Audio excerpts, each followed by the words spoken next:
Djokovic, the Australian and French Open champion who plays the Pole Djokovic in the first round here, was candid without being explicit on Friday when asked to recall the background to his shock third-round defeat at Wimbledon by the American Sam Querrey. "It's tough to go back now and talk about that," the somber Djokovic said. "It was nothing physical. It's not an injury. It was some other things that I was going through privately.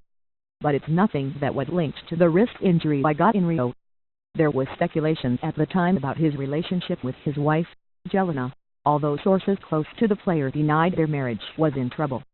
Further pressed here on whether the private issue had been resolved, he said, "Yes, Island, thank you for asking. It is, and everything is fine. Again, I am in a position, like everybody else, like all of you, we all have private issues and things that are more challenges than issues, more things that we have to encounter and overcome in order to evolve as a human being. That was the period for me. It happened right there, was resolved, and life is going on like everything else." Since Wimbledon, Djokovic has played only 6 matches, one of them a surprise defeat by Juan Martín del Potro in the first round of the Olympics in Rio. Then he withdrew from the Cincinnati Open. On Friday morning he cut short his practice and the rumor mill churned again. "The wrist hasn't been in an ideal state for the last 3.5 weeks, Djokovic said, "but I'm doing everything in my power with the medical team to make sure that I'm as close to 100% as possible during the course of this tournament, at least for the beginning of it." It happened in Rio, just a few days before the start of the tournament. "I never had this particular wrist injury before. I played against Del Potro, who unfortunately was absent from the tour with the wrist injury himself. After undergoing certain treatments I've gotten better.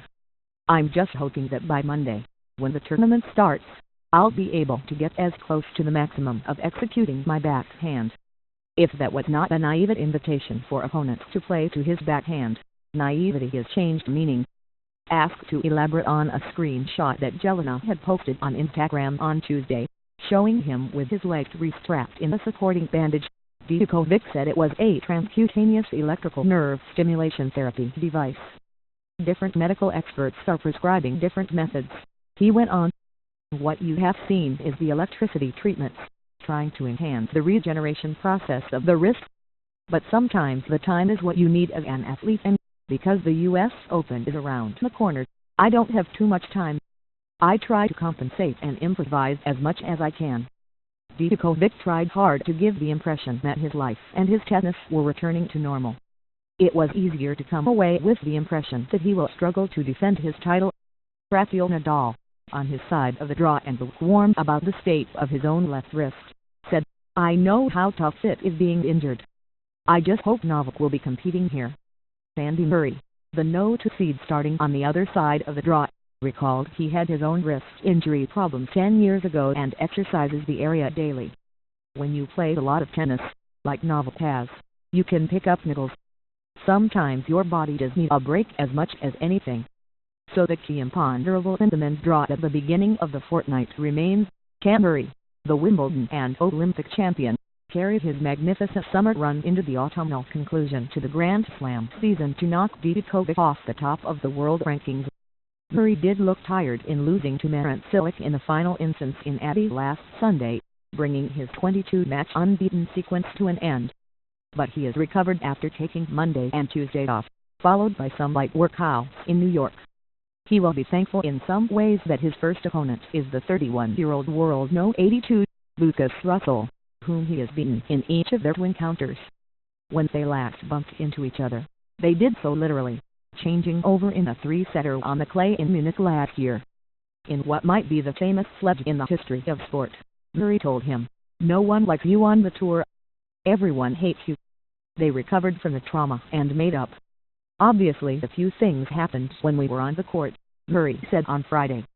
"But we spoke after the match and that was it. I have actually gotten along fine with him apart from that day. He's a tough opponent."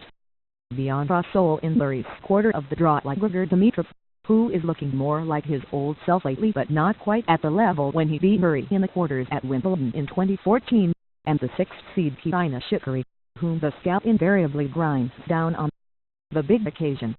Almost unnoticed elsewhere in the draw, Dan Evans will play a qualifier in the top quarter of the same half, but British ambitions took a blow when Al Jazbudeen drew Nick Kyrgios, who is worth more than his 14th seeding on ability if not application.